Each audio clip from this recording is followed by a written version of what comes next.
Okay, here's the new camper.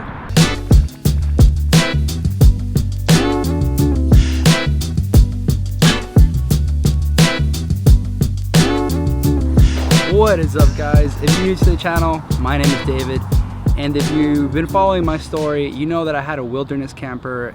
It was this white camper shell that just popped open like a book. So now I got this bad boy, a 1981 Bronco four-wheel camper. Bronco is because it came off of a 1981 Bronco, Ford Bronco. So this model itself was put on a brand new 1981 Bronco and sold like that at the dealership. So you just bought the brand new vehicle, brand new Bronco with this camper on it back in the day. Four-wheel campers, they still make the same type of campers, pop-ups. They got different models. They don't obviously make them to Broncos anymore because, well, we don't have Broncos. So this one, I got it off of a member from Texas Overland, and he had it on a 1991 Bronco that he modified it for. And he was selling it. He needed to get rid of it. It was taking some room in his garage. I drove all the way to Austin to pick it up. 5-hour drive on a trailer. Threw this on there and brought it back. So it obviously needed to be modified to fit on this bed. This camper is 6 feet long, but it was a little wide at the end, so we had to cut some parts. My friend Jake at Off-Road Endeavor, he helped me out, cut the back of it. We took some stuff out of it, and less talking, and I'll show you guys more about it. We'll start from the outside. All right, so I apologize if the video is a little shaky. I'm holding this camera on a tripod, and I don't have one of those fancy gimbals, so just bear with me here. So let's talk about the exterior first of the camper. Some of the modifications I had to do to the camper was basically the ugly part right now. That's pretty hideous. Is this right here, the plywood. I had to cover up this this hole because the Bronco basically was open, like the window. You could go, I guess, through it or something. I don't know. Anyways, all this was open. So for now, I patched it up because this whole wall is gonna get replaced.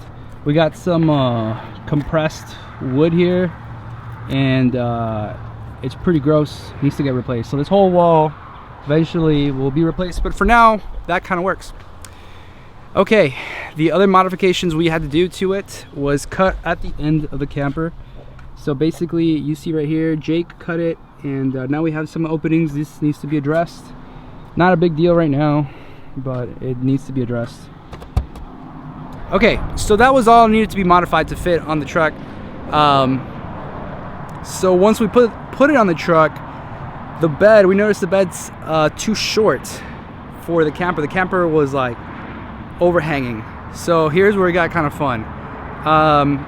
A buddy, a family friend that actually has the same name as me, David Gonzalez, he is a master carpenter and he's a welder. So he welded me this really cool structure for it.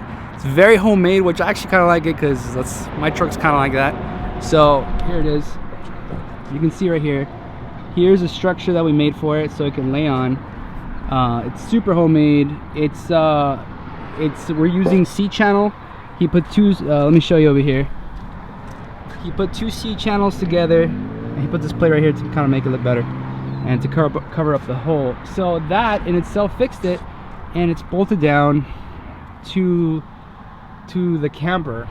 So now we got that. So now it sits nice in there. And then the inside, on the four corners we have turnbuckles. So now they're secure. I always make sure they're good and tight. So for now, it's been working. Let's see what else we got here. We got an opening right here for solar later on. We got this main window right here.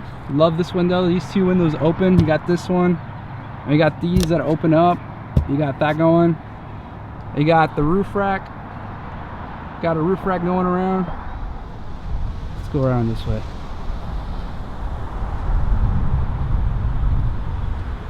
So you got the roof rack, and I haven't really used it yet, but yeah. So an addition that I added myself was this bike rack. I put a bike rack like fork mount so it can mount perfectly the bike. see right here, I just drilled onto metal and take the tire off, and it attaches pretty well. It's sturdy. I mean, it's not going anywhere.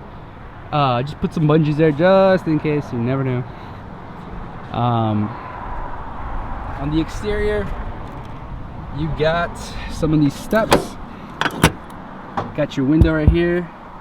We got a solar light, and then we got a regular light. This is a brand new door, by the way. The previous owner put a brand new door on there. It's pretty nice.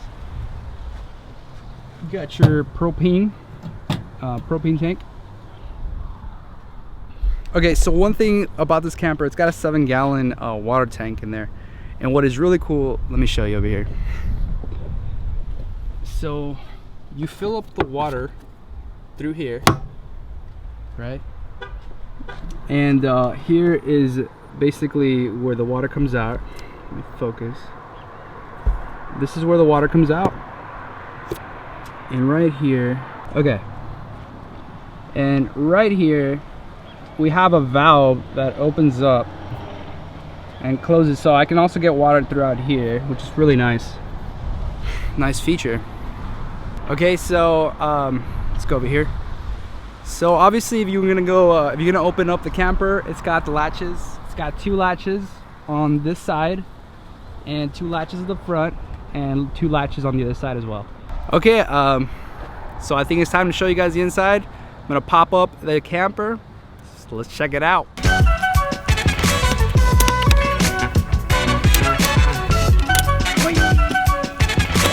nice to be tall.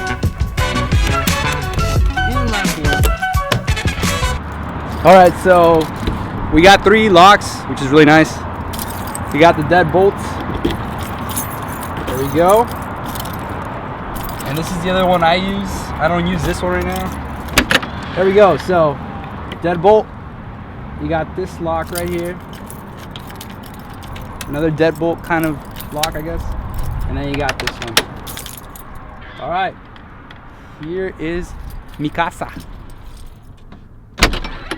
Alright guys, welcome to Casa David. Once you open the door, you get access to this great ladder that you need to use for sure.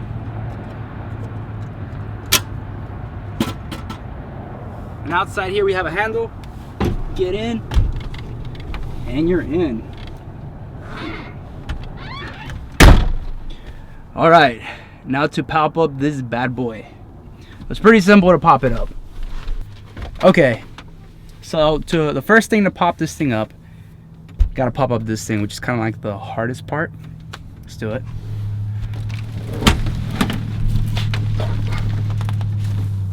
It takes a lot of effort, and that is it. That is it. It's not that hard. Here, let me show you. So all you have to do is basically put this lock in position over here. You're good. Okay. Look good? Yeah. Good. Alright, so the next step is popping the other side. Gotta pick up my pants. By the way, I gotta figure this out.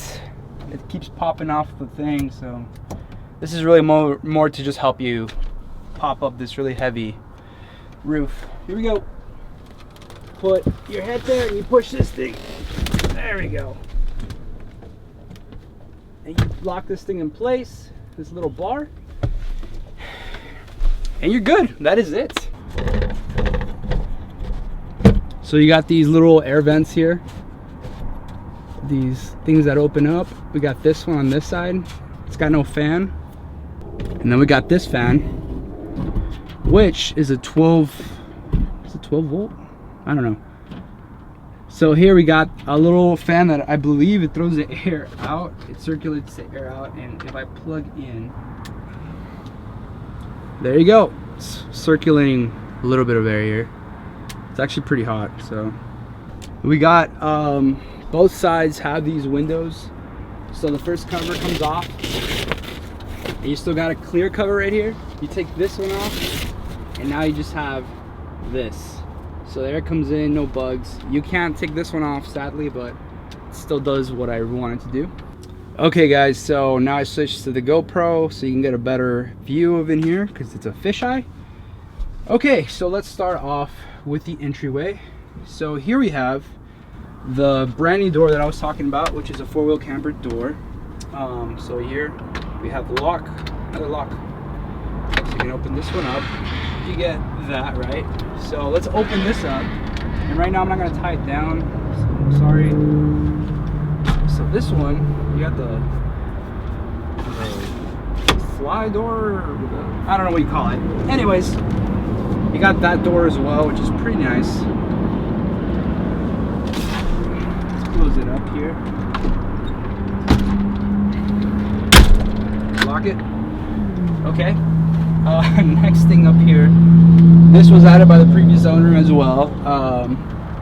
This is an iPad mount, which is really nice for my son, so he can watch his shows whenever he wants.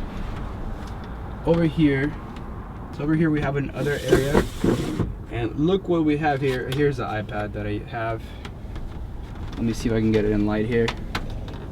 We have the original manual, which is pretty cool. Put that back in there. Oh, put that back in there for now.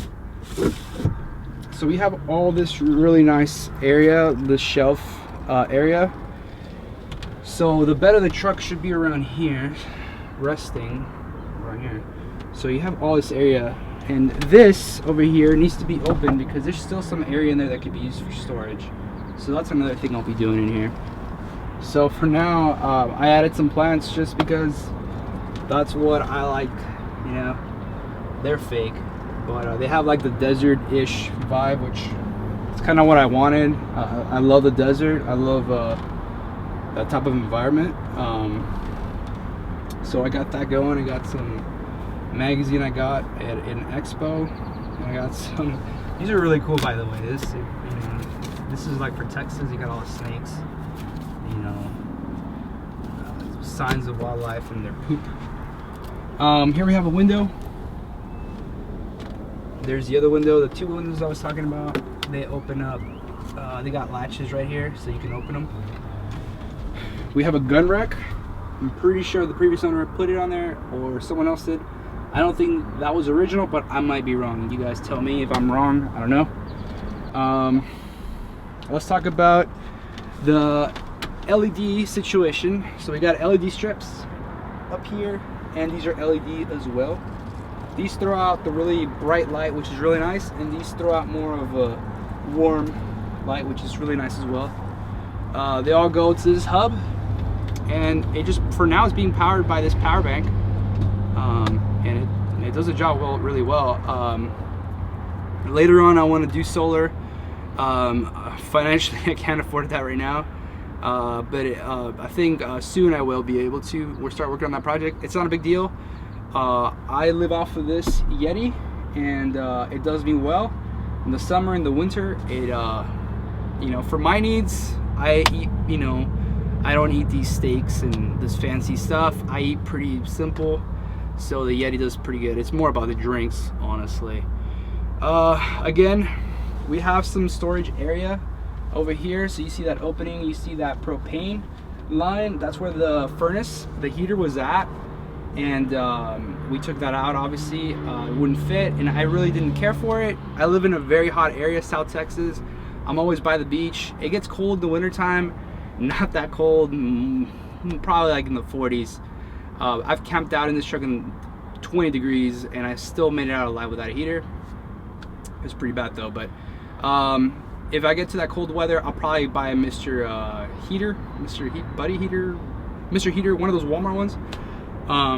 So that propane line will obviously be replaced, and I'm gonna put a new line on that. So I got my tire, my front tire for my bike, and I got my longboard in here. Never know when you're gonna bust it out. What else? In here, you have your 7-gallon water tank, and the propane sits over there as well, the tank. Yeah, we have some shelf area, so it's not the nicest, but it does its job, which is what I like. So here's what I'm gonna have more of the kitchen stuff. By the way, I just got this camper like I just barely installed it like a week ago, less than a week ago. So I'm barely adding my stuff that I'm gonna have in here. I have all my camping gear, my 4Runner, and that stuff is staying in there. So this truck is getting its own kitchen equipment and little things, so I don't have to be switching around. So here we have a cutting board. We have my little Arctic cup. Put some silverware in there. This bungee kind of keeps everything kind of in there. We got a candle. Never know. Got a pot. Stuff will go on here. This right here, guys. If you've never seen this hack, it's pretty cool. Let's see. It's not super tighty. It's not super tight on there, but basically, it's a really cool hack. Get a mason jar. Get a mason jar and just drill it, and then you can put little stuff in it. Like I put my two. Okay, well, my other camera that's getting the audio overheated. By the way, if you're thinking of buying a Sony A6300, sorry, know that if it's warm conditions, they overheat, which sucks. So I'm gonna be doing the audio from here now, so I apologize. Okay, we have this other area. We got some stuff in there. It's not really perfect yet. I bought this at Marshall's for like $4.50. You can write on it. It's really nice. We got your smoke detector / CO2 sensor detector. Okay, so now to the bed. So the previous owner put this memory foam bed in here. It's really nice, really comfy. It's definitely a really nice area. Can't complain. Here we have our stove. This is all original. The previous owner left this on here. It's been there for a while, so we're gonna leave it there. Memory of that previous owner. We got our sink. This usually I have to put down because when it comes down it barely touches. So we got a manual pump, so no electricity, just pure manual pump for that. Later on we'll put a 12-volt water pump, but I mean, you can't beat the simplicity, just keeping it simple, easy to work on. Another fake plant. We got this little light, another one of these, and what I like about this is that this is my kitchen light and I can move it around. I put it over here when I do some reading. I was reading the other day in here and laying down with my son. He was playing with this cards and I was reading right here, so it's pretty nice to have this to move around. It's by the way, these lights cost about $7.99 on Amazon. If you have Prime, free shipping 2 days, right? I got some string LED lights, and I will show you guys how it looks at night.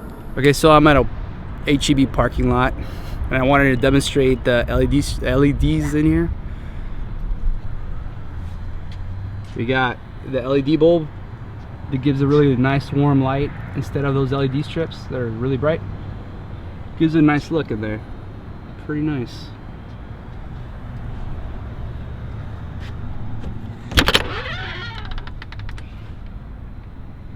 So we got the controller. You see it? Okay, let's turn this light on. Oh, you see we got the LED strips, string lights, light bulb, and last one. Oh wait, what's the fan? I forgot to turn this on. There you go. You have LED right there, LED strips all around. You got this LED strip. There's another LED strip there on the bottom that's not plugged in, but it's pretty well lit in here. Pretty nice. It's not too bad. I got my bike in here for right now. Keep it safe. But what I like to do is I'll turn like this one off, and this one, and this one. I guess like for nighttime to go to sleep. This is kind of nice. Okay, back to the daytime. I know one of the things you guys are probably asking is how heavy is this camper? From what I know, from what the previous owner told me, it's about 700 pounds. what makes this different from other campers is the fact that the whole frame is aluminum, making it really light and making it pretty flexible when you're going on back roads, backcountry roads, if you're doing some light off-roading. So my goal on this vehicle for the last 2 years has been more of an adventure vehicle. More and more have I loved the outdoors. I've always have loved the outdoors, but more and more do I want to get out, go mountain biking, you just go hiking, just go outside. And that's what I wanted in this vehicle. I didn't want it to be a rock crawler. I didn't want it to be, you know, a hardcore off-roader. That's kind of how it started, and then I switched around. So that's why it has these big tires and all that. So performance-wise, the truck has been handling really well. The camper, I would say, is about maybe 200 to 300 pounds heavier than my previous camper, maybe almost 400 pounds, around there. And you can see how much it sags. It doesn't sag that much. It's not too bad. Performance-wise, the motor has been doing pretty well. I know the next upgrade on this vehicle is a 3.4 swap. Just like my 4Runner has a 3.4. That's a really good motor. I think I'm gonna have that in here, unless there's some other option like a V8. I don't know, from a Tundra. That'd be pretty cool. But my dream would be a diesel. That'd be awesome. But I need to have availability on parts. That's a major thing for sure. All right, guys. Well, I think that is the end of the tour of the new Bronco camper. If you guys have any questions, leave them down below. If you have any tips for me about the camper, leave them down below. Thanks for watching, guys. Please subscribe. That really helps me out a lot. Thanks for watching. Have a great day.